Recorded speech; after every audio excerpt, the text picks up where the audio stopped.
Hi hello ಎಲ್ಲರಿಗೂ JPN YouTube ಚಾನಲ್ಗೆ ಸ್ವಾಗತ.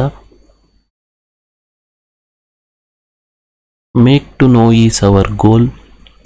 ನಾವಿವತ್ತು ಒಂದು ಹೊಸ ವಿಚಾರದ ಬಗ್ಗೆ ಚರ್ಚೆ ಮಾಡ್ತಾ ಇದ್ದೀವಿ. ನಿಮಗೆಲ್ಲ ಗೊತ್ತು, ಈ ಒಂದು ಹುದ್ದೆಗಳ ಹೆಸರನ್ನು ನೀವು ಕೇಳಿರ್ತೀರಾ, CRP, BRP, ECO ಅಂತ. ಕೆಲವರಿಗೆ ನಾನು ಕೂಡ ಈ ಒಂದು ಹುದ್ದೆಯಲ್ಲಿ ಕೆಲಸ ಮಾಡಬೇಕು ಅಂತ ಇರುತ್ತೆ. ಹಾಗಾಗಿ ಅಂಥವರು ಯಾರು ಈ ಹುದ್ದೆಗೆ ಬಂದು ಕೆಲಸ ಮಾಡಬೇಕು ಅಂದ್ಕೊಂಡಿದ್ದೀರಾ ಅಂಥವರಿಗೆ ಆ ಒಂದು ಪರೀಕ್ಷೆಗೆ, ಅಂದರೆ ಈ CRP, BRP, ECO ಅನ್ನು ಒಂದು ಲಿಖಿತ ಪರೀಕ್ಷೆಗಳ ಮೂಲಕ ಆಯ್ಕೆ ಮಾಡ್ತಾರೆ. ಆ ಒಂದು ಪರೀಕ್ಷೆಯಲ್ಲಿ ನಾವು ಯಾವ ರೀತಿ ತಯಾರಿ ಮಾಡಬೇಕು, ಆ ಹುದ್ದೆಗಳ ವಿವರ ಏನು, ಯಾವ ರೀತಿ ನಾನು ಅರ್ಜಿ ಸಲ್ಲಿಸಬೇಕು, ಯಾವ ರೀತಿ ಪರೀಕ್ಷೆ ವಿಧಾನ ಇರುತ್ತೆ, ಪಠ್ಯಕ್ರಮ ಏನು, ಸಾಮಾನ್ಯ ಸೂಚನೆಗಳು ಏನು, ಇದ್ರ ಬಗ್ಗೆ ಈ ವಿಡಿಯೋದಲ್ಲಿ ನಾನು ನಿಮಗೆ ಕೆಲವು ಅಂಶಗಳನ್ನು ತಿಳಿಸ್ಕೊಟ್ಟಿದ್ದೀನಿ. ಇದು ಮೊದಲನೇ ವಿಡಿಯೋ. ಈ ವಿಡಿಯೋದಲ್ಲಿ ಇಷ್ಟು ಮಾಹಿತಿಯನ್ನು ಮಾತ್ರ ನಾನು ನೀಡಿದ್ದೇನೆ. ಮುಂದಿನ ವಿಡಿಯೋದಲ್ಲಿ ನಾನು ಇನ್ನು ಮುಂದೆ 4-5 ವಿಡಿಯೋಗಳನ್ನು ಈ ವಿಚಾರದ ಬಗ್ಗೆ ಮಾಡಲಿದ್ದೇನೆ. ಮುಂದಿನ ವಿಡಿಯೋದಲ್ಲಿ ನಾನು ಪ್ರತಿಯೊಂದು ವಿಚಾರದ ಬಗ್ಗೆ ನಿಮಗೆ ಇನ್ನೂ ಹೆಚ್ಚಿನ ಮಾಹಿತಿಯನ್ನು ತಿಳಿಸ್ತಾ ಹೋಗ್ತೇನೆ. ಈ ಒಂದು ಹುದ್ದೆ ಈಗಾಗಲೇ ಶಿಕ್ಷಣ ಇಲಾಖೆಯಲ್ಲಿ ಕರ್ತವ್ಯ ನಿರ್ವಹಿಸ್ತಾ ಇರ್ತಕ್ಕಂಥ ಪ್ರಾಥಮಿಕ ಮತ್ತು ಪ್ರೌಢಶಾಲಾ ಶಿಕ್ಷಕ ವೃಂದದವರಿಗೆ ಮಾತ್ರ. ಈ ಒಂದು ಹುದ್ದೆಗೆ ಜ್ಞಾಪನ ಹೊರಡಿಸುವ ಸಾಧ್ಯತೆ ಇದೆ. 2020-21ನೇ ಸಾಲಿಗೆ ಈಗೇನು ಶಿಕ್ಷಕರ ವರ್ಗಾವಣೆ ನಡೀತಾ ಇದೆ, ಅದು ನಂತರ ಈ ಒಂದು ಹುದ್ದೆಗೆ ಜ್ಞಾಪನವನ್ನು ಹೊರಡಿಸಿ ಲಿಖಿತ ಪರೀಕ್ಷೆಗೆ ಅವರು ಆಹ್ವಾನ ನೀಡಬಹುದು. ಇಚ್ಛೆ ಇರುವವರು CRP, BRP, ECO ಪರೀಕ್ಷೆಗಳಿಗೆ ಅರ್ಜಿಯನ್ನು ಸಲ್ಲಿಸಿ ಅವರೇನು ಮಾಡ್ಬೋದು, ಆಯ್ಕೆ ಆಗಬಹುದು. ಆ ಒಂದು ಲಿಖಿತ ಪರೀಕ್ಷೆಯಲ್ಲಿ ಅವರು ತೆಗೆದಂತಹ ಮಾರ್ಕ್ಸ್ಗಳು ಮತ್ತು ಅವರು ಹೊಂದಿರತಕ್ಕಂತಹ ಬೇರೆ ಬೇರೆ ರೀತಿಯ ಅವರಲ್ಲಿರ್ತಕ್ಕಂಥ ಸರ್ಟಿಫಿಕೇಟ್ಗಳ ಆಧಾರದ ಮೇಲೆ ಅವರಿಗೆ ಅಲ್ಲಿ ಆಯ್ಕೆಯನ್ನು ಮಾಡ್ತಾರೆ. ಇದರಲ್ಲಿ ಹಲವಾರು ಬದಲಾವಣೆಗಳು ಆಗಬಹುದು. ನಾನು ಹೋದ ವರ್ಷ ಏನು CRP, BRP, ECO ಎಕ್ಸಾಮ್ಗಳಿಗೆ ಜ್ಞಾಪನ ಹೊರಡಿಸಿದ್ರೋ ಅದರ ಆಧಾರದ ಮೇಲೆ ನಿಮಗೆ ಇಲ್ಲಿ ಮಾಹಿತಿಯನ್ನು ಕೊಡ್ತಾ ಇದ್ದೀನಿ. ಇದರಲ್ಲಿ ಸಾಕಷ್ಟು ಬದಲಾವಣೆಗಳು ಆಗಬಹುದು ಅನ್ನೋ ವಿಚಾರ ಇದೆ. ಹಾಗಾಗಿ ನಾನು ನಿಮಗೆ ಇದೇ ಕಡಾಖಂಡಿತ ಅಂತ್ಯ ಅಂತ ಹೇಳೋದಿಲ್ಲ. ಕೆಲವು ಮಾರ್ಪಾಡುಗಳು ಆಗ್ಬೋದು, ಅತಿ ಹೆಚ್ಚು ಮಾರ್ಪಾಡುಗಳು ಆಗೋ ಸಾಧ್ಯತೆ ಇಲ್ಲ. ಆದರೆ ಹೋದ ಸತಿ ಜ್ಞಾಪನ ಏನಿತ್ತು ಅದೇ ರೀತಿ ಈ ಸತಿನೂ ಕೂಡ ಕಾಲ್ಫಾರ್ ಮಾಡಿ ಈ ಒಂದು ಹುದ್ದೆಗಳಿಗೆ ಏನು ಮಾಡ್ತಾರೆ, ಆಯ್ಕೆಯನ್ನು ಮಾಡ್ತಕ್ಕಂಥ ಸಾಧ್ಯತೆ ಇದೆ. ಈ ವಿಡಿಯೋನ ನೀವು ಕೊನೆವರೆಗೂ ನೋಡಿ. ಈ ಒಂದು ಚಾನಲ್ಗೆ ನೀವು ಲೈಕ್ ಮಾಡಿ, ಸಬ್ಸ್ಕ್ರೈಬ್ ಮಾಡಿ ಮತ್ತು ಶೇರ್ ಮಾಡಿ. ಮುಂದೆ ನಾವು ಹಲವಾರು ವಿಚಾರಗಳನ್ನು ಚರ್ಚೆ ಮಾಡುವವರು ಇದ್ದೇವೆ. ನೋಡಿ, ಈಗ ಈ ಒಂದು ಹುದ್ದೆಗಳ ಪ್ರಾಮುಖ್ಯತೆ ಏನಪ್ಪ ಅಂತಂದರೆ, ನಮ್ಮ ರಾಜ್ಯದಲ್ಲಿ ಶಾಲಾ ವಯೋಮಾನದ ಮಕ್ಕಳು, ಅಂದರೆ 6ರಿಂದ 14 ವರ್ಷದ ಮಕ್ಕಳು ಏನಾಗಿರಬೇಕು, ಅವರು ಸಾರ್ವತ್ರಿಕವಾಗಿ ದಾಖಲಾಗಿರಬೇಕು. ಬರೀ ದಾಖಲಾದರೆ ಸಾಕಲ್ಲ, ಹಾಜರಾತಿನೂ ಕೂಡ ಮಾಡಬೇಕು ಮತ್ತು ಶಾಲೆಯಲ್ಲಿ ಅವರು ಉಳಿದು ಶಿಕ್ಷಣವನ್ನು ಪಡಿಬೇಕು. ಈ ಒಂದು ಸಾಧನೆಯನ್ನು ಮಾಡಬೇಕು. ಜೊತೆಗೆ ಗುಣಮಟ್ಟದ ಶಿಕ್ಷಣವನ್ನು ಶಾಲೆಗಳು ನೀಡಬೇಕು. ಈ ಗುಣಮಟ್ಟದ ಶಿಕ್ಷಣವನ್ನು ಉತ್ತಮಪಡಿಸೋದಕ್ಕೆ ಅನುಷ್ಠಾನ ಮಾಡ್ತಕ್ಕಂಥ ಕೆಲಸ, ಮೇಲ್ವಿಚಾರಣೆ, ಉಸ್ತುವಾರಿ, ಮಾರ್ಗದರ್ಶನ, ಇಷ್ಟು ಅಂಶಗಳು ಪ್ರಮುಖವಾಗಿ ಬರ್ತವೆ. ಈ ಇಷ್ಟು ಅಂಶಗಳ ಮೇಲೆ ಏನು ಮಾಡಿದ್ದಾರೆ, ಈ ಹುದ್ದೆಗಳನ್ನು ಏನು ಮಾಡಿದ್ದಾರೆ, ಸೃಷ್ಟಿ ಮಾಡಿ ಕಾಲ್ಫಾರ್ ಮಾಡ್ತಾ ಇದ್ದಾರೆ. ನೀವೆಲ್ಲರೂ ಕೂಡ ಈ 4 ಅಂಶಗಳನ್ನು ನೆನಪಿಟ್ಕೊಳ್ಳಿ. ಇದು ನಮಗೆ, ಅಂದರೆ ECO, CRP, BRP ಆಗ್ತಕ್ಕಂಥವ್ರಿಗೆ ಚೆನ್ನಾಗಿ ನೆನಪಿರಬೇಕಾಗಿರ್ತಕ್ಕಂಥ ಪದಗಳು ಯಾವುವು, ಅನುಷ್ಠಾನ, ಮೇಲ್ವಿಚಾರಣೆ, ಉಸ್ತುವಾರಿ ಮತ್ತು ಮಾರ್ಗದರ್ಶನ. ಈ ಒಂದು ಕಾರ್ಯವನ್ನು ಮಾಡೋದು ಅತಿ ಮುಖ್ಯವಾಗಿರುತ್ತೆ. ಹಾಗಾದರೆ ಬನ್ನಿ, ECO ಯಾವ್ಯಾವ ಹುದ್ದೆಗಳನ್ನು ಕಾಲ್ಫಾರ್ ಮಾಡ್ಬೋದು ಅಂತ ನೋಡೋಣ. ನೋಡಿ, ಪ್ರಾಥಮಿಕ ಶಾಲೆಯಲ್ಲಿ 3 ಹುದ್ದೆಗಳನ್ನು ಸೃಷ್ಟಿ ಮಾಡಿದ್ದಾರೆ. ಅಂದರೆ ಪ್ರಾಥಮಿಕ ಶಾಲಾ ಶಿಕ್ಷಕರ ತಸ್ತಮಾನ ಶ್ರೇಣಿಯಲ್ಲಿ 3 ಹುದ್ದೆಗಳಿದೆ. ಒಂದು ಕ್ಲಸ್ಟರ್ ಸಂಪನ್ಮೂಲ ವ್ಯಕ್ತಿ ಅಂತ ಕರಿತೀವಿ CRP, ಕ್ಷೇತ್ರ ಸಂಪನ್ಮೂಲ ವ್ಯಕ್ತಿಗಳು BRP, ಶಿಕ್ಷಣ ಸಂಯೋಜಕರು ಪ್ರಾಥಮಿಕ. ಅದೇ ರೀತಿ ಪ್ರೌಢಶಾಲಾ ಶಿಕ್ಷಕರ ತಸ್ತಮಾನ ಶ್ರೇಣಿ ಹುದ್ದೆಗಳು ಯಾವ್ಯಾವಪ್ಪ ಅಂದರೆ ಕ್ಷೇತ್ರ ಸಂಪನ್ಮೂಲ ವ್ಯಕ್ತಿ BRP ಪ್ರೌಢ, ಶಿಕ್ಷಣ ಸಂಯೋಜಕರು ಪ್ರೌಢ ಅಂತ. ಈ ಮೇಲ್ಕಂಡ ಹುದ್ದೆಗಳಿಗೆ ಏನು ಮಾಡ್ತಾರೆ, ಲಿಖಿತ ಪರೀಕ್ಷೆಯ ಮೂಲಕ ಭರ್ತಿ ಮಾಡ್ತಾರೆ. ಇದನ್ನು ನಾವು ನೆನ್ಪಿಟ್ಕೊಂಡಿರ್ಬೇಕು. ಏನಪ್ಪ ಅಂದರೆ ಈಗಾಗಲೇ ಶಿಕ್ಷಣ ಇಲಾಖೆಯಲ್ಲಿ ಸೇವೆ ಸಲ್ಲಿಸ್ತಾ ಇರತಕ್ಕಂಥ ಪ್ರಾಥಮಿಕ ಮತ್ತು ಪ್ರೌಢಶಾಲಾ ಶಿಕ್ಷಕ ವೃಂದದವರಿಗೆ ಮಾತ್ರ ಇದು ಮೀಸಲು. ಬೇರೆ ಯಾರಿಗೂ ಕೂಡ ಈ ಹುದ್ದೆಗಳಿಗೆ ಬರೆಯುವ ಅವಕಾಶ ಇಲ್ಲ. ಹಾಗಾಗಿ ಅವರಿಗೆ ಮಾತ್ರ ಇದು ಅವಕಾಶ ಇರೋದು. ಅವರು ಮಾತ್ರ ಈ ಪರೀಕ್ಷೆಗಳನ್ನು ಬರೆದು ಈ ಹುದ್ದೆಗಳಿಗೆ ನಿಯೋಜನೆ ಆಗ್ಬೋದು. ನಿಮಗೆಲ್ಲ ಗೊತ್ತು, ಅರ್ಜಿಯನ್ನು ಸಲ್ಲಿಸಬೇಕು ಅಂತಂದರೆ ಫಸ್ಟು ನಾವು ನಮ್ಮ ಶಿಕ್ಷಕರ ವರ್ಗಾವಣೆ ತಂತ್ರಾಂಶ ಅಂತ ಏನಿದೆ TDS ಅಂತ ಕರಿತೀವಲ್ಲ, ಅದರಲ್ಲಿ ನಮ್ಮ ಎಲ್ಲ ಸೇವಾ ಮಾಹಿತಿಗಳು ಏನಾಗಿರಬೇಕು, ಹಿಂದೀಕರಿಸಲ್ಪಟ್ಟಿರಬೇಕು. ಅದನ್ನು ನಾವು ಗಮನಿಸಬೇಕು. ಯಾವಾಗ ಜ್ಞಾಪನ ಹೊರಡಿಸ್ತಾರೆ ಅದಕ್ಕಿಂತ ಮುಂಚೆ ಜ್ಞಾಪನ ಹೊರಡಿಸಿದಾದ್ಮೇಲೂ ಕೂಡ ನಾವೇನು ಮಾಡಬೇಕು, TDS ಅನ್ನು ಅಪ್ಡೇಟ್ ಮಾಡಬೇಕು. ನಿಮಗೆಲ್ಲ ಗೊತ್ತು, ಈಗ ಏನು ಮಾಡಿದ್ದಾರೆ, EDS ಅಂತ ಮಾಡಿದ್ದಾರೆ, ಶಿಕ್ಷಕ ಮಿತ್ರ ಆ್ಯಪ್ ಅಂತ ಮಾಡಿದ್ದಾರೆ. ಅದರಲ್ಲೆಲ್ಲ ನಮ್ಮ ಮಾಹಿತಿಗಳು ಏನಾಗಿರಬೇಕು, ಕರೆಕ್ಟಾಗಿ ಹಿಂದೀಕರಿಸಿರಬೇಕು. ಆಗ ನಾವು ಅರ್ಜಿಯನ್ನು ಸಲ್ಲಿಸೋದಕ್ಕೆ ಸಾಧ್ಯ ಆಗುತ್ತೆ.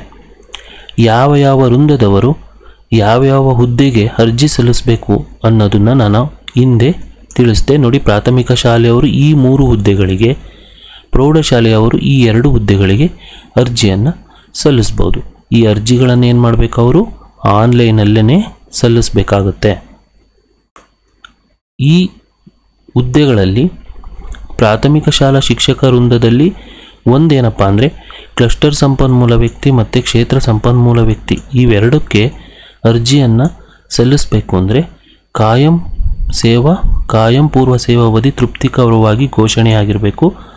ಕನಿಷ್ಠ 3 ವರ್ಷಗಳು ಸೇವೆಯನ್ನು ಸಲ್ಲಿಸಿರಬೇಕಾಗುತ್ತೆ. ಆದರೆ ಶಿಕ್ಷಣ ಸಂಯೋಜಕರಿಗೆ ಇದು ಎಲ್ಲ ಶಿಕ್ಷಕರು ಅರ್ಜಿ ಸಲ್ಲಿಸೋದಕ್ಕೆ ಬರಲ್ಲ. ಇದು ಪ್ರಮೋಟೆಡ್ ಆಗಿರ್ತಕ್ಕಂಥ HMಗಳೇನಿರ್ತಾರೆ ಅವರಿಗೆ ಮಾತ್ರ ಇದು ಮೀಸಲು. ಇದೆಲ್ಲ ಪ್ರೌಢಶಾಲೆ ಶಿಕ್ಷಕರಿಗೆ ಮೀಸಲು. ಅವ್ರಿಗೂ ಕೂಡ ಕಾಯಂ ಪೂರ್ವ ಸೇವಾವಧಿ ತೃಪ್ತಿಕರ ಆಗಿರಬೇಕು. ಕನಿಷ್ಠ 3 ವರ್ಷ ಸೇವೆಯನ್ನು ಅವರು ಸಲ್ಲಿಸಿರಬೇಕು. ಇವೆಲ್ಲ ನಿಯಮಗಳಿದೆ. ಆ ನಿಯಮಗಳಲ್ಲಿ ಹಲವಾರು ಮಾರ್ಪಾಡುಗಳಾಗ್ಬೋದು, ಚೇಂಜಸ್ ಆಗ್ಬೋದು. ಅದು ಜ್ಞಾಪನ ಹೊರಡಿಸಿದಾಗ ನಿಮಗೆ ತಿಳಿಯುತ್ತೆ. ಆದರೆ ನಮಗೆ ಬೇಸಿಕ್ಕಾಗಿ ಬೇಕಾಗಿರೋದೇನು ಅಷ್ಟನ್ನು ಮಾತ್ರ ನಾನು ಹೇಳ್ತೇನೆ. ಜ್ಞಾಪನದಲ್ಲಿ ಹಲವಾರು ಬದಲಾವಣೆಗಳಾಗ್ಬೋದು. ಹಾಗಾಗಿ ನಾನು ಅದನ್ನೆಲ್ಲ ನಿಮಗೆ ಇಲ್ಲಿ ಹೇಳೋದಕ್ಕೆ ಹೋಗಿಲ್ಲ. ಸಾಮಾನ್ಯವಾಗಿ ನಾವು ಇಷ್ಟುವನ್ನು ಮಾಡಬೇಕಾಗುತ್ತೆ. ಎಲ್ಲದೂ ಕೂಡ ಆನ್ಲೈನಲ್ಲೇ ನಡೆಯೋದ್ರಿಂದ ನಾವು ನಮ್ಮ ಶಿಕ್ಷಕರ ಸೇವಾ ಮಾಹಿತಿಯನ್ನು ಕರೆಕ್ಟಾಗಿ ಹಿಂದೀಕರಿಸಿ ಅದು ಸರಿ ಇದೆಯಲ್ಲೋ ಅನ್ನೋದನ್ನು ನಾವು ಫಸ್ಟು ಚೆಕ್ ಮಾಡ್ಕೋಬೇಕಾಗತ್ತೆ. ಇದನ್ನೆಲ್ಲರೂ ಕೂಡ ಮಾಡಬೇಕು. ಈ ಹುದ್ದೆಗೆ ಬರಬೇಕು ಅಂತಕ್ಕಂಥ ಇಚ್ಛೆ ಇರೋರು. ಈ ಹುದ್ದೆಗಳಿಗೆ ಪರೀಕ್ಷಾ ವಿಧಾನ ಏನು ಅನ್ನೋದ್ರ ಬಗ್ಗೆ ನಾವು ತಿಳ್ಕೊಳ್ಳೋಣ. ಇಲ್ಲಿ ಅಂತಿಮ ಪಟ್ಟಿಯನ್ನು ಯಾವ ರೀತಿ ಮಾಡ್ತಾರೆ ಅಂದರೆ CRP, BRP ಶಿಕ್ಷಣ ಸಂಯೋಜಕರು ಪ್ರಾಥಮಿಕ ಶಾಲಾ ಶಿಕ್ಷಕ ವೃಂದದವರಿಗೆ ಅರ್ಹತಾ ಪಟ್ಟಿ ಗರಿಷ್ಠ 200 ಅಂಕಗಳಿಗೆ ಸಿದ್ಧಪಡಿಸ್ತಾರೆ.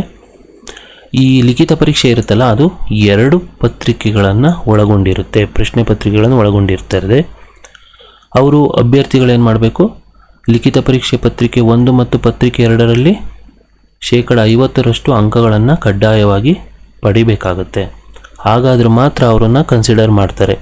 50ಕ್ಕಿಂತ ಕಡಿಮೆ ಬಂದರೆ ಆ ಅಭ್ಯರ್ಥಿಗಳನ್ನು ಕನ್ಸಿಡರ್ ಮಾಡೋದಿಲ್ಲ. ಹಾಗಾದರೆ ಯಾವುದು ಪತ್ರಿಕೆಗಳು ಯಾವ್ಯಾವುದು ಏನೇನಿರುತ್ತೆ ಅನ್ನೋದು ನೋಡೋದಾದರೆ, ಪತ್ರಿಕೆ 1 ಇರುತ್ತಲ್ಲ, ಅದು 85 ಅಂಕಗಳಿಗೆ ಇರುತ್ತೆ. ಈ ಪತ್ರಿಕೆ 1 ಈ CRP, BRP ಮತ್ತು ECO ಶಿಕ್ಷಣ ಸಂಯೋಜಕ ಹುದ್ದೆಗಳಿಗೆ ಒಂದೇ ಪ್ರಶ್ನೆ ಪತ್ರಿಕೆ ಆಗಿರುತ್ತೆ. ಇದು ಒಂದೇ ಪ್ರಶ್ನೆ ಪತ್ರಿಕೆ ಈ 3 ಹುದ್ದೆಗಳಿಗೆ, ಪ್ರಾಥಮಿಕ ವೃಂದದ 3 ಹುದ್ದೆಗಳಿಗೆ ಮೊದಲನೇ ಪೇಪರ್ ಏನಿದೆ ಪ್ರಶ್ನೆ ಪತ್ರಿಕೆ 1, ಅದು ಎಲ್ಲರಿಗೂ ಕೂಡ ಒಂದೇ ಪತ್ರಿಕೆ ಆಗಿರುತ್ತೆ. ಈ ಪತ್ರಿಕೆ ಹೇಗಿರುತ್ತಪ್ಪ ಅಂತಂದರೆ ಬಹು ಆಯ್ಕೆ ಮಾದರಿಯದ್ದಾಗಿರುತ್ತೆ. ಅಂದರೆ MCQ ಅಂತ ನಾವು ಹೇಳಿ ಮಲ್ಟಿಪಲ್ ಚಾಯ್ಸ್ ಕ್ವಶನ್ಸ್ ಇರ್ತದೆ. ಇದರಲ್ಲಿ ಏನಿರುತ್ತೆ, ಸಾಮಾನ್ಯ ಜ್ಞಾನ ಇರುತ್ತೆ, ಬೋಧನಾ ಶಾಸ್ತ್ರ ಇರುತ್ತೆ, ಶೈಕ್ಷಣಿಕ ದೃಷ್ಟಿಕೋನಗಳು ಇರುತ್ತೆ, ಶಿಕ್ಷಣ ಹಾಗೂ ಇಲಾಖೆಯ ಯೋಜನೆಗಳಿಗೆ ಸಂಬಂಧಪಟ್ಟ ಕಾಯ್ದೆ ಮತ್ತು ನಿಯಮಗಳ ವಿಷಯಗಳನ್ನು ಒಳಗೊಂಡಿರುತ್ತೆ. ಒಂದು ಉದಾಹರಣೆಯನ್ನು ಕೊಡೋದಾದರೆ, ಈಗ ನಾವು ಮಾಡಿದಂತಹ ಕಾರ್ಯಕ್ರಮಗಳು, ಉದಾಹರಣೆಗೆ ಯಾವುದು, ವಿದ್ಯಾಗಮನದಲ್ಲಿ ನಾವು 3 ಕೋಣೆಗಳನ್ನು ಮಾಡಿದ್ವು. ಆ 3 ಕೋಣೆಗಳು ಯಾವ್ಯಾವುದು ಅಂತ ಕೇಳಿ ಅದರಲ್ಲಿ ಮಲ್ಟಿಪಲ್ ಚಾಯ್ಸನ್ನು ಕೊಡ್ಬೋದು. ಅದೇ ರೀತಿ ಹಲವಾರು ಕಾರ್ಯಕ್ರಮಗಳಿದೆ. ಈ ಉದಾಹರಣೆಗೆ ನಿಮಗೆಲ್ಲ ಗೊತ್ತಿದೆ, ನಾವೆಲ್ಲರೂ ಕೂಡ ಪ್ರೇರಣಾ ಕಾರ್ಯಕ್ರಮವನ್ನು ಶಾಲೆಗಳಲ್ಲಿ ಮಾಡ್ತಾಯಿದ್ದೀವಿ. ಪ್ರೇರಣಾ ಕಾರ್ಯಕ್ರಮದಲ್ಲಿ ನಾವು ಆ ಮಕ್ಕಳಿಗೆ ಸ್ಟಾರ್ಗಳನ್ನು ಕೊಡ್ತೇವೆ. ಅದೇ ರೀತಿ ಆ ಮಕ್ಕಳಿಗೆ ನಾವು ಸುಮೇರು, ಸುವೇಗ, ಅದೇ ರೀತಿ ರೈನ್ಬೋ ಈ ಥರದ ವರ್ಕ್ ಬುಕ್ಗಳನ್ನೆಲ್ಲ ಕೊಟ್ಟಿದ್ದೀವಿ. ಅದಕ್ಕೆ ಸಂಬಂಧಪಟ್ಟಂತೆ ಕ್ವಶನ್ ಕೇಳ್ಬೋದು. ಮಕ್ಕಳಿಗೆ ನಾವು ಎಷ್ಟು ದಿನ ಹಾಲನ್ನು ವಿತರಿಸ್ತಾ ಇದ್ವು ಅನ್ನೋದನ್ನು ಕೇಳ್ಬೋದು. ಅದೇ ರೀತಿ ಎಷ್ಟು ಹಾಲನ್ನು ಕೊಡ್ತಾ ಇದ್ದೀವಿ, ಪ್ರಾಥಮಿಕ 1 to 5th ಅವ್ರಿಗೆ ಎಷ್ಟು ಕೊಡಬೇಕು, 6 to 7th ಅವ್ರಿಗೆ ಎಷ್ಟು ಗ್ರಾಮ್ ಕೊಡಬೇಕು, ಅದೇ ರೀತಿ ಅಕ್ಕಿ ಎಷ್ಟು ಕೊಡಬೇಕು, ಈ ಥರದ್ದೆಲ್ಲ ಕ್ವಶನನ್ನು ಕೇಳ್ತಾರೆ. ಅಕ್ಷರ ದಾಸೋಹಕ್ಕೆ ಸಂಬಂಧಪಟ್ಟಂತೆ ಪ್ರತಿಯೊಂದು ಸ್ಕೂಲಲ್ಲಿ ಏನೇನು ಕಾರ್ಯಕ್ರಮಗಳನ್ನು ಮಾಡ್ತೇವೆ ಅದಕ್ಕೆ ಸಂಬಂಧಪಟ್ಟಂಥ ಪ್ರಶ್ನೆಗಳನ್ನು ಅಲ್ಲಿ ಕೇಳ್ತಾ ಹೋಗ್ತಾರೆ. ಅದೇ ರೀತಿ ಈ ಸತಿ ಎಕ್ಸಾಮಲ್ಲಿ ಏನು ಕೇಳಿದ್ರಪ್ಪ ಅಂದರೆ, 6 to 7th 6 to 8 ಮಕ್ಕಳಿಗೆ ಶೂಸ್ ಖರೀದಿಯನ್ನು ಏನು ಮಾಡಿದ್ರು, ಆ ಶೂಸ್ ಖರೀದಿ ಮಾಡೋದಕ್ಕೆ ನಿಗದಿಪಡಿಸಿದ ಹಣ ಎಷ್ಟು ಅಂತ ಕೇಳಿದರು. 4 ಆಪ್ಷನ್ ಕೊಟ್ಟಿದ್ರು, 220, 250 ಈ ಥರ. ಅದರಲ್ಲಿ ನಾವು ಸರಿಯಾದ ಆನ್ಸರನ್ನು ಟಿಕ್ ಮಾಡಬೇಕಾಗತ್ತೆ. ಈ ರೀತಿ ಬಹು ಆಯ್ಕೆ ಪ್ರಶ್ನೆಗಳು ಇರ್ತವೆ. ಬೋಧನಾ ಶಾಸ್ತ್ರಕ್ಕೆ ಸಂಬಂಧಪಟ್ಟಂತೆ, ಸಾಮಾನ್ಯ ಜ್ಞಾನಕ್ಕೆ ಸಂಬಂಧಪಟ್ಟಂತೆ. ಇದನ್ನೆಲ್ಲದು ಯಾವ ರೀತಿ ಓದಬೇಕು, ಯಾವುದನ್ನು ನಾವು ಗಮನಿಸಬೇಕು ಅನ್ನೋದನ್ನು ಮುಂದಿನ ವಿಡಿಯೋದಲ್ಲಿ ನಾನು ಹೇಳ್ತಾ ಹೋಗ್ತೇನೆ. ಅದೇ ರೀತಿ ಪತ್ರಿಕೆ 2 ಇರುತ್ತಲ್ಲ, ಇದು ಕೂಡ 85 ಮಾರ್ಕ್ಸ್ಗೆ ಇರುತ್ತೆ. ಇಲ್ಲಿ CRP, BRP, ಶಿಕ್ಷಣ ಸಂಯೋಜಕ ಈ 3 ಹುದ್ದೆಗಳಿಗೆ ಬೇರೆ ಬೇರೆ ಪ್ರಶ್ನೆ ಪತ್ರಿಕೆ ಇರುತ್ತೆ. ಈಗ ನಾನು ಫಸ್ಟ್ ಪ್ರಶ್ನೆ ಪತ್ರಿಕೆ ಒಂದೇ ಇರುತ್ತೆ ಎಲ್ಲರಿಗೂ ಕೂಡ. ಆದರೆ ಸೆಕೆಂಡ್ ಪತ್ರಿಕೆ ಇರುತ್ತಲ್ಲ, CRPಗೆ ಒಂದಿರುತ್ತೆ, BRPಗೆ ಒಂದಿರುತ್ತೆ, ಶಿಕ್ಷಣ ಸಂಯೋಜಕರಿಗೆ ಒಂದಿರುತ್ತೆ. ನಾನು ಮೂರಕ್ಕೂ ಅಪ್ಲೈ ಮಾಡ್ತೀನಿ, ಅಥವಾ ಒಂದಕ್ಕೆ ಮಾತ್ರ ಅಪ್ಲೈ ಮಾಡ್ತೀನಿ, ಅಥವಾ 2ಕ್ಕೆ ಅಪ್ಲೈ ಮಾಡ್ತೀನಿ ಅಂದರೆ ನೀವು ಈಗ CRPಗೆ ಅಪ್ಲೈ ಮಾಡಿದರೆ ಪತ್ರಿಕೆ 1, ಪತ್ರಿಕೆ 2 ಬರೀಬೇಕು.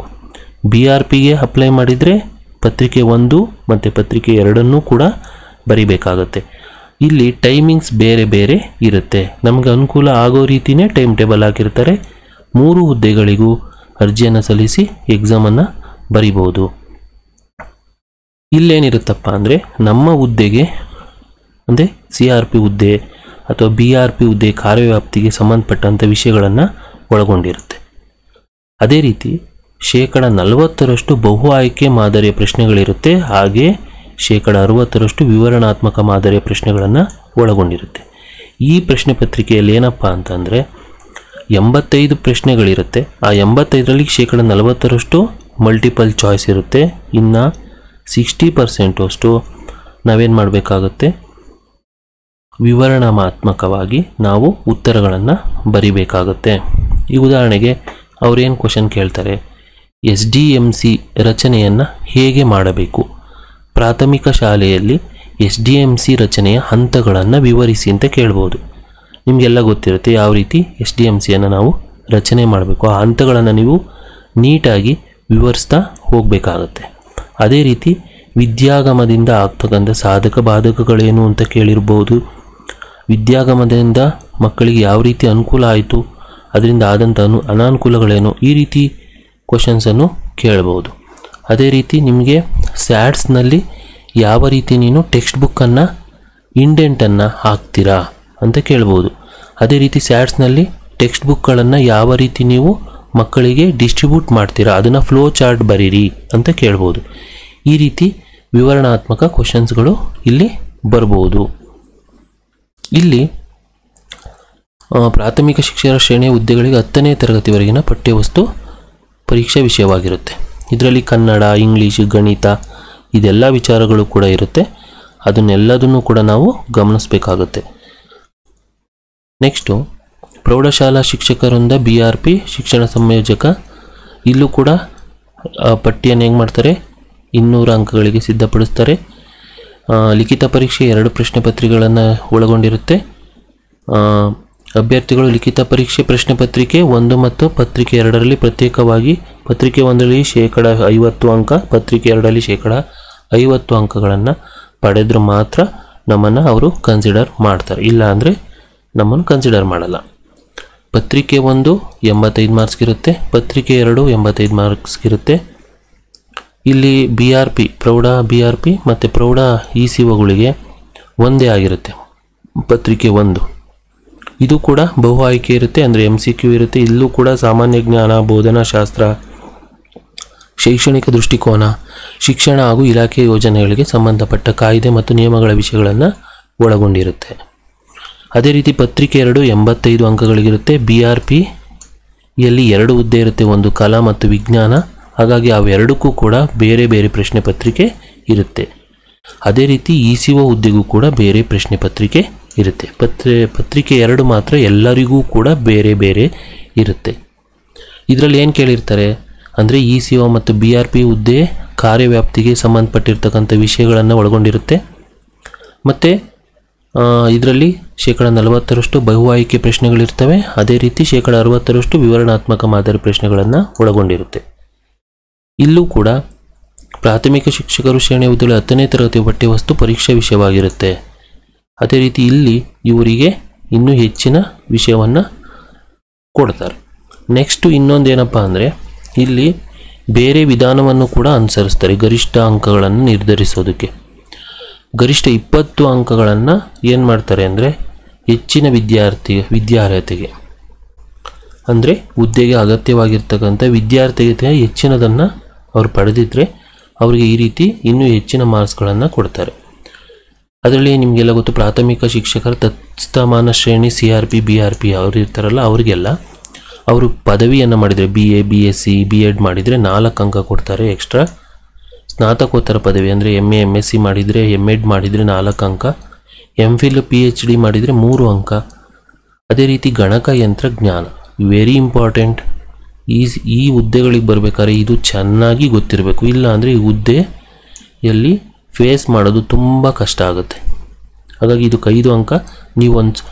ನೀವು 6 ತಿಂಗಳು ಅಥವಾ 1 ವರ್ಷದ ಕೋರ್ಸನ್ನು ಪೂರ್ಣ ಮಾಡಿರೋದಕ್ಕೆ ಸಂಬಂಧಪಟ್ಟಂಥ ಸರ್ಟಿಫಿಕೇಟನ್ನು ನೀವು ಇಲ್ಲಿ ಕೊಡಬೇಕಾಗುತ್ತೆ. ಅದೇ ರೀತಿ ನೀವು ನಮ್ಮ ಶಿಕ್ಷಣ ವಾರ್ತೆ, ಶಿಕ್ಷಣವಾಣಿ ಈ ಥರದ್ರಲ್ಲಿ ಶೈಕ್ಷಣಿಕ ಪ್ರಕಟಣೆ, ರಾಜ್ಯ ಮಟ್ಟದ ವಾರ್ತಾಪತ್ರಿಕೆಗಳಲ್ಲಿ ಲೇಖನವನ್ನು ಬರೆದಿದ್ದರೆ 4 ಅಂಕಗಳನ್ನು ಕೊಡ್ತಾರೆ. ಅದೇ ರೀತಿ ನಿಮ್ಮ ಸೇವಾ ಅನುಭವಕ್ಕೆ 10 ಅಂಕಗಳಿರುತ್ತೆ.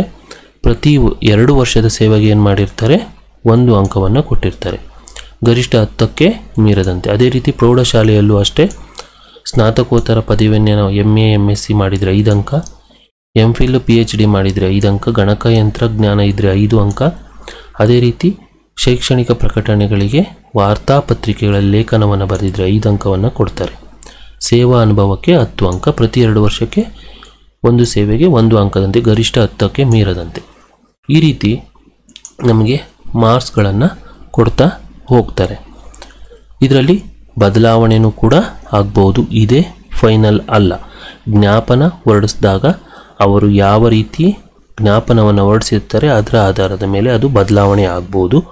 ಇದು ಹೋದ ವರ್ಷ ಏನು 2019-20ರಲ್ಲಿ ಜ್ಞಾಪನವನ್ನು ಹೊರಡಿಸಿದ್ರು ಅದರ ಆಧಾರದ ಮೇಲೆ ನಾನು ನಿಮಗೆ ಮಾಹಿತಿಯನ್ನು ಕೊಡ್ತಾ ಇದ್ದೀನಿ. ಈ ವರ್ಷ ಜ್ಞಾಪನವನ್ನು ಹೊರಡಿಸಿದಾಗ ಮತ್ತೆ ನಿಮಗೆ ಅದರಲ್ಲಿರ್ತಕ್ಕಂಥ ವಿಚಾರಗಳನ್ನು ನಾನು ತಿಳಿಸ್ತೇನೆ. ನೀವು ಪರೀಕ್ಷೆಗೆ ಪಠ್ಯಕ್ರಮವನ್ನು ಚೆನ್ನಾಗಿ ತಿಳ್ಕೊಳ್ಳಿ, ತುಂಬ ಈಸಿಯಾಗಿ ಈ ಎಕ್ಸಾಮ್ಗಳನ್ನು ಫೇಸ್ ಮಾಡ್ಬೋದು.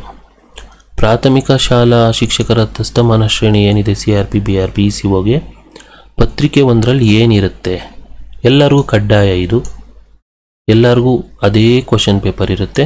ಏನು ಮಾಡಬೇಕು ಅದರಲ್ಲಿ ಏನೇನು ಗಮನಿಸಬೇಕು, ಭಾಷೆ 1 ಕನ್ನಡ, ಉರ್ದು, ಮರಾಠಿ, ತೆಲುಗು ಇರುತ್ತೆ. ಅದರಲ್ಲಿ ಏನೇನು ಕೇಳ್ತಾರೆ ನಾನು ಮುಂದಿನ ವಿಡಿಯೋದಲ್ಲಿ ಹೇಳ್ತೇನೆ.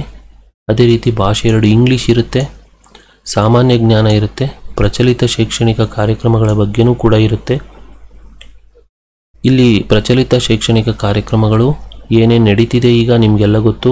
ವಿದ್ಯಾಗಮ ನಡೀತಾ ಇದೆ, ಸಂವೇದ ಕಾರ್ಯಕ್ರಮ ನಡೀತಾ ಇದೆ, ಮಕ್ಕಳ ಯೂಟ್ಯೂಬ್ ಚಾನಲ್ ಅವೆಲ್ಲ ಇದೆ. ಅದಕ್ಕೆ ಒಂದು ಹೆಸರು ಕೊಟ್ಟಿದ್ದಾರೆ, ಮಕ್ಕಳ ವಾಣಿ, ಈ ಥರ ಎಲ್ಲ ಅದನ್ನೆಲ್ಲ ಕೇಳ್ಬೋದು. ಕೋರ್ ವಿಷಯಗಳು ಮಾಮೂಲಿ ಇದ್ದೇ ಇರುತ್ತೆ. ಗಣಿತ ಇರುತ್ತೆ, ಸಾಮಾನ್ಯ ವಿಜ್ಞಾನ, ಪರಿಸರ ಅಧ್ಯಯನ, ಸಮಾಜ ವಿಜ್ಞಾನ ಇರುತ್ತೆ.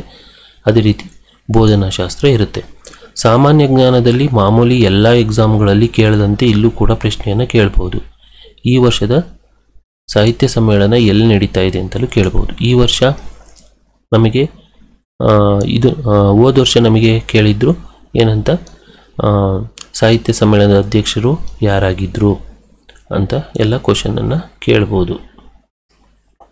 ಅದೇ ರೀತಿ ಪತ್ರಿಕೆ 2 ಇದೆಯಲ್ಲ, ಇಲ್ಲಿ CRP BRP ಶಿಕ್ಷಣ ಸಂಯೋಜಕರು, ಇಲ್ಲಿ ಪತ್ರಿಕೆ ಪ್ರತ್ಯೇಕ ಇಡುತ್ತೆ. ಈ ಹುದ್ದೆಯ ಕಾರ್ಯವ್ಯಾಪ್ತಿಗೆ ಸಂಬಂಧಪಟ್ಟಂಥ ವಿಷಯ ಮತ್ತು 1ರಿಂದ 10ನೇ ತರಗತಿಯವರೆಗೆ ಇರತಕ್ಕಂಥ ಪಠ್ಯವಸ್ತುವನ್ನು ಇಲ್ಲಿ ನಿಮಗೆ ಕೊಡ್ತಾರೆ. ಅದೇ ರೀತಿ ಪ್ರೌಢಶಾಲೆ, ಇಲ್ಲೂ ಅಷ್ಟೇ ಪ್ರಶ್ನೆ ಪತ್ರಿಕೆ 1 ಸಾಮಾನ್ಯ ಪೇಪರ್ ಇಬ್ಬರಿಗೂ ಎಲ್ಲ ಹುದ್ದೆಗಳಿಗೂ ಸೇಮ್ ಇರುತ್ತೆ. ಸಾಮಾನ್ಯ ಕನ್ನಡ ಇರುತ್ತೆ, ಸಾಮಾನ್ಯ ಇಂಗ್ಲೀಷ್ ಇರುತ್ತೆ, ಬೋಧನಾಶಾಸ್ತ್ರ, ಸಾಮಾನ್ಯ ಜ್ಞಾನ ಮತ್ತು ಪ್ರಚಲಿತ ವಿದ್ಯಮಾನಗಳ ಬಗ್ಗೆ ಇರುತ್ತೆ. ಅದೇ ರೀತಿ KCSR ನಿಯಮಗಳು ಅವರಿಗೆ, ಅದರಲ್ಲೂ ಕೂಡ ಕ್ವಶನ್ ಕೇಳ್ಬೋದು. ಅದೇ ರೀತಿ ಶಿಕ್ಷಣ ಮತ್ತು ಇಲಾಖೆ ಯೋಜನೆಗಳಿಗೆ ಸಂಬಂಧಪಟ್ಟ ಕಾಯ್ದೆ ಮತ್ತು ನಿಯಮಗಳ ವಿಷಯಗಳನ್ನು ಕೂಡ ಅಲ್ಲಿ ಕ್ವಶನನ್ನು ಕೇಳ್ಬೋದು. ಅದೇ ರೀತಿ ಪತ್ರಿಕೆ 2 ಅದರಲ್ಲಿ ಶಿಕ್ಷಣ ಸಂಯೋಜಕರು ಪ್ರೌಢದವರಿಗೆ ಪ್ರತ್ಯೇಕ ಇರುತ್ತೆ. ಅದೇ ರೀತಿ ಶಿಕ್ಷಣ ಸಂಯೋಜಕರಿಗೆ ಈ ಹುದ್ದೆಯ ವ್ಯಾಪ್ತಿಗೆ ಸಂಬಂಧಿಸಿದಂತಹ ವಿಶೇಷ ಪ್ರೋತ್ಸಾಹದಾಯಕ ಯೋಜನೆಗಳಿಗೆ ಸಂಬಂಧಿಸಿದ ವಿಷಯಗಳು, ಅದೇ ರೀತಿ ಗುಣಾತ್ಮಕ ಶಿಕ್ಷಣಕ್ಕೆ ಸಂಬಂಧಿಸಿದ ವಿಷಯಗಳ ಬಗ್ಗೆ ಇರುತ್ತೆ. 10ನೇ ತರಗತಿವರೆಗಿನ ಪಠ್ಯವಸ್ತು ಆಧಾರಿತ ಎಲ್ಲ ವಿಷಯಗಳು ಕೂಡ ಇಲ್ಲಿ ಸೇರ್ಪಡೆಯನ್ನು ಮಾಡಿರ್ತಾರೆ. ಅದೇ ರೀತಿ BRP ಹುದ್ದೆಗಳಿಗೆ ಅದರಲ್ಲಿ 2 ಇದೆ, ಒಂದು ಕಲಾ ಮತ್ತು ವಿಜ್ಞಾನ. BRP ವಿಜ್ಞಾನ, BRP ಕಲಾ. ಇದರಲ್ಲೂ ಅಷ್ಟೇ ಕಾರ್ಯವ್ಯಾಪ್ತಿಗೆ ಸಂಬಂಧಪಟ್ಟಂಥ ವಿಷಯಗಳು, ವಿಶೇಷವಾಗಿ ಸಮಗ್ರ ಶಿಕ್ಷಣ ಅಭಿಯಾನ ಕಾರ್ಯಕ್ರಮಗಳು ಯಾವ್ಯಾವಿದೆ ಅದು, ಸ್ಯಾಟ್ಸು, ಸೇವಾನಿರತ ತರಬೇತಿ, ಅನುಪಾಲನೆ, ಗುಣಮಟ್ಟ ಸಾಧಿಸಲು ಉಪಕ್ರಮ, ಮೌಲ್ಯಾಂಕನ, ಈ ಥರದ ಕ್ವಶನ್ಸನ್ನು ಕೇಳ್ತಾರೆ. ಅದೇ ರೀತಿ ಗಣಿತ ಮತ್ತು ವಿಜ್ಞಾನಕ್ಕೆ ಸಂಬಂಧಿಸಿದ 10ನೇ ತರಗತಿವರೆಗಿನ ಪಠ್ಯವಸ್ತು ಆಧಾರಿತ ವಿಷಯಗಳನ್ನು ಕೇಳ್ತಾರೆ. ಅದೇ ರೀತಿ BRP ಕಲಾ, ಅದರಲ್ಲೂ ಅಷ್ಟೇ ಕಾರ್ಯವ್ಯಾಪ್ತಿಗೆ ಸಂಬಂಧಪಟ್ಟಂಥ ವಿಷಯಗಳಿರುತ್ತೆ. ಅದರಲ್ಲಿ ಮತ್ತೆ ಹೇಳಿದರೆ ಸಮಗ್ರ ಶಿಕ್ಷಣ ಅಭಿಯಾನ, ಸ್ಯಾಟ್ಸು, ಸೇವಾನಿರತ ತರಬೇತಿಗಳು, ಅನುಪಾಲನೆ, ಗುಣಮಟ್ಟ ಸಾಧಿಸಲು ಉಪಕ್ರಮ, ಮೌಲ್ಯಾಂಕನ ಇತ್ಯಾದಿ. ಭಾಷೆ ಕನ್ನಡ ಮತ್ತು ಇಂಗ್ಲೀಷ್ ಇರುತ್ತೆ ಮತ್ತು ಸಮಾಜ ವಿಜ್ಞಾನಕ್ಕೆ ಸಂಬಂಧಿಸಿದ 10ನೇ ತರಗತಿವರೆಗಿನ ಪಠ್ಯವಸ್ತುವನ್ನು ಇಲ್ಲಿ ನೀಡಿರ್ತಾರೆ. ಇಷ್ಟೂ ಕೂಡ ಪಠ್ಯಕ್ರಮ ಇರುತ್ತೆ. ನಾವು ಇದನ್ನು ನೀಟಾಗಿ ಗಮನಿಸಿ ನಮ್ಮ ಪರೀಕ್ಷೆ ತಯಾರಿಯನ್ನು ಸುಲಭವಾಗಿ ಮಾಡ್ಬೋದು. ತುಂಬ ಈಸಿ ಇರುತ್ತೆ, ಕಷ್ಟ ಏನಿರಲ್ಲ. ನೀವು ಸ್ವಲ್ಪ ಪ್ರಯತ್ನವನ್ನು ಪಡಬೇಕಷ್ಟೆ. ಈ ರೀತಿ ಆಯ್ಕೆಯನ್ನು ಮಾಡ್ತಾರೆ. ಎಲ್ಲದೂ ಕೂಡ ಆನ್ಲೈನಲ್ಲೇ ನೀವು ಅರ್ಜಿಯನ್ನು ಸಲ್ಲಿಸಬೇಕಾಗುತ್ತೆ. ನಾವು ಚೆನ್ನಾಗಿ ಪ್ರಿಪ್ರೇಷನ್ ಮಾಡಿದ್ರೆ ನಮಗೆ ಸಕ್ಸಸ್ ಸಿಗೋದ್ರಲ್ಲಿ ಯಾವುದೇ ಡೌಟ್ ಇಲ್ಲ. ನಾವು ಯಾವಾಗಲೂ ನಮ್ಮ ಎನರ್ಜಿಯನ್ನು ಆದಷ್ಟು ಹೆಚ್ಚು ಎಫರ್ಟನ್ನು ಹಾಕ್ತಾ ಯಾವುದೇ ಒಂದು ಪರೀಕ್ಷೆಯನ್ನಾಗಲಿ ಅಥವಾ ನಾನು ಈ ಒಂದು ಹುದ್ದೆಯನ್ನು ಅಲಂಕರಿಸಬೇಕು ಅಂದರೆ ನಾವು ಸಾಧ್ಯವಾದಷ್ಟು ಪ್ರಯತ್ನವನ್ನು ಹಾಕಿದ್ರೆ ನಮಗೆ ನಮ್ಮ ಜಿಲ್ಲೆಯ ಅಥವಾ ನಮ್ಮ ತಾಲೂಕಿನ ಒಳಗೆ ನಮಗೆ ಯಾವ ಜಾಗದಲ್ಲಿ ನನಗೆ ಆ ಹುದ್ದೆಯನ್ನು ನಿರ್ವಹಿಸಬೇಕು ಆ ಜಾಗದಲ್ಲಿ ನಮಗೆ ಸಿಗುತ್ತೆ. ನಾವು ಟಾಪ್ ಇದ್ದಾಗ ನಮಗೆ ಆಯ್ಕೆಗಳು ಹೆಚ್ಚಾಗಿರ್ತವೆ. ಕೆಳಗಡೆ ಬಂದರೆ ಆಯ್ಕೆಗಳಿರಲ್ಲ. ಎಲ್ಲರೂ ಆಯ್ಕೆ ಮಾಡಿಕೊಂಡು ಬಿಟ್ಟಿರ್ತಕ್ಕಂಥವು ನಮಗೆ ಆಯ್ಕೆಗಳಾಗ್ತವೆ. ಆ ರೀತಿ ಆಗಬಾರ್ದು. ನಮಗೆ ಸ್ಪಷ್ಟ ಕಲ್ಪನೆ ಇರಬೇಕು. ಯಾವುದೇ ಒಂದು ಹುದ್ದೆಗೆ ನಾವು ಹೋಗ್ತಿದ್ದೀವಿ ಅಂದರೆ ಅದರ ಬಗ್ಗೆ ಹೆಚ್ಚಿನ ಜ್ಞಾನ ನಮಗೆ ಇರಬೇಕು. ಹಾಗಾಗಿ ಈ ಒಂದು ವಿಡಿಯೋ ಅದರಲ್ಲಿ ನಿಮಗೆ ಸಹಾಯ ಮಾಡುತ್ತೆ ಅಂತ ನಾನು ತಿಳ್ಕೊಂಡಿದ್ದೀನಿ. ಮುಂದಿನ ವಿಡಿಯೋದಲ್ಲಿ ಪ್ರತಿಯೊಂದು ನಾನು ವಿಚಾರಗಳ ಬಗ್ಗೆ ತಿಳಿಸ್ತಾ ಹೋಗ್ತೀನಿ. ಪ್ರಾಥಮಿಕ ಮತ್ತು ಪ್ರೌಢಶಾಲೆಯಲ್ಲಿ ಯಾವ ಕ್ವಶನ್ಸನ್ನು ಕೇಳಿದ್ರು, ಓಲ್ಡ್ ಕ್ವಶನ್ ಪೇಪರನ್ನು ಸಾಲ್ವ್ ಮಾಡೋಣ. ಕನ್ನಡದಲ್ಲಿ ಏನೇನು ಕೊಡ್ತಾರೆ ಅದ್ರ ಬಗ್ಗೆ ಹೇಳ್ತಾ ಹೋಗೋಣ. ನೀವು ಸಾಕು ಈ ವಿಡಿಯೋ ನೋಡಿ, ನಿಮಗೆ ಆದಷ್ಟು ಹೆಲ್ಪ್ ಆಗುತ್ತೆ. ಮುಂದಿನ ವಿಡಿಯೋಗಳನ್ನು ನೋಡಿ ನಿಮಗೆ ಹೆಚ್ಚಿನ ಜ್ಞಾನ ಸಿಗುತ್ತೆ. ಆದಷ್ಟು ನಾನು ಇದರಲ್ಲಿ ನಿಮಗೆ ಹೆಚ್ಚಿನ ಮಾಹಿತಿಯನ್ನು ಕೊಡೋದಕ್ಕೆ ಪ್ರಯತ್ನ ಪಡ್ತಾ ಹೋಗ್ತೀನಿ. ನಿಮಗೆಲ್ಲರಿಗೂ ಕೂಡ ಶುಭ ಆಗಲಿ. ಇದೊಂದು ನೆನ್ಪಿಟ್ಕೊಳ್ಳಿ, ನೆವರ್ ಗಿವ್ ಅಪ್. ನೀವೆಲ್ಲಿವರೆಗೆ ಸಕ್ಸಸ್ಸನ್ನು ಪಡೆಯಲ್ಲ ಅಲ್ಲಿವರೆಗೆ ಯಾವುದೇ ಕಾರಣಕ್ಕೂ ಗಿವ್ ಅಪ್ ಮಾಡಬೇಡಿ. ನಿಮ್ಮ ಪ್ರಯತ್ನವನ್ನು ಮಾಡ್ತಾಯಿರಿ. ಸ್ಮಾರ್ಟ್ ಪ್ರಯತ್ನ ಇರಲಿ. ಈ ಸ್ಮಾರ್ಟ್ ಪ್ರಯತ್ನ ಇದ್ದರೆ ನಾವು ಯಾವತ್ತೂ ಗೆದ್ದೇ ಗೆಲ್ತೀವಿ. ಅಂದರೆ ಪ್ರಾಕ್ಟೀಸ್ ಮೇಕ್ಸ್ ಮ್ಯಾನ್ ಪರ್ಫೆಕ್ಟ್ ಅಂತ ಹೇಳ್ತಾರೆ, ನಿಮಗೆಲ್ಲ ಗೊತ್ತು. ಆದರೆ ಈಗ ಪ್ರಾಕ್ಟೀಸ್ಗಿಂತ ಸ್ಮಾರ್ಟ್ ಪ್ರಾಕ್ಟೀಸ್ ಮೇಕ್ಸ್ ಏನು smart practice makes smart success, early success. Okay, thank you. ಮುಂದಿನ ವಿಡಿಯೋದಲ್ಲಿ ಭೇಟಿ ಆಗ್ತೇನೆ. ಎಲ್ಲರಿಗೂ ತುಂಬ ಹೃದಯ ಧನ್ಯವಾದಗಳು. ನಮಸ್ಕಾರ.